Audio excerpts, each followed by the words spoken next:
क्या कोई ठोस पत्थर किसी जीती जागती इंसान को हमेशा के लिए अपने भीतर समेट सकता है? महाराष्ट्र के अकोला में एक ऐसा चमत्कारिक शिवलिंग है जिसकी दरार में आज भी एक रेशमी साड़ी का पल्लू फंसा हुआ है। यह कोई साधारण कपड़ा नहीं, बल्कि उस महारानी की आखिरी निशानी है जो सदियों पहले महादेव के इस विग्रह में जिंदा समा गई थी।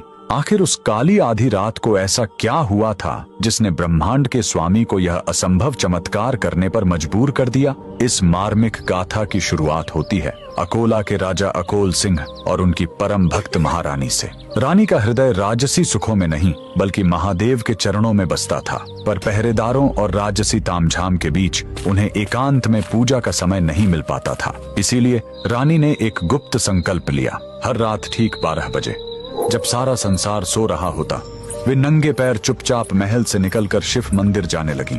लेकिन नियति को कुछ और ही मंजूर था। महल के गलियारों में विषैला संदेह पनपने लगा। दरबारियों ने राजा के कान भर दिए। महाराज, आखिर महारानी हर आधी रात को छुपकर किससे मिलने जाती हैं? शक का वह बीज राजा के मन में एक भयानक राक्षस बनकर जाग उठा। एक रात हाथों में नंगी तलवार लिए राजा अपनी ही पत्नी के पीछे मौत बनकर निकल पड़े। रानी जैसे ही मंदिर के गर्भगृह में पहुंची और शिव के ध्यान में लीन हुई, तभी पीछे से राजा की पदचाप सुनाई दी। अपनी ही पत्नी पर तलवार ताने खड़े पति को देख रानी का कलेजा फट गया। एक पतिव्रता स्त्री के लिए उसके चरित्र पर किया गया शक मृत्यु से भी बड़ी सजा थी। आंसुओं से भरी आंखों के साथ रानी ने शिवलिंग की ओर देखा और कातर स्वर में पुकारा, हे नीलकंठ, हे त्रिलोकीनाथ, अगर मेरी भक्ति पवित्र है और मेरा सतीत्व निष्कलंक, तो मुझे अभी इसी वक्त अपने चरणों में शरण दे दो। इस कलंक भरी दुनिया में मैं अब एक पल भी जीवित नहीं रहना चाहती। उसी क्षण पूरे मंदिर में एक अंधा कर देने वाली दिव्य रोशनी फैल गई।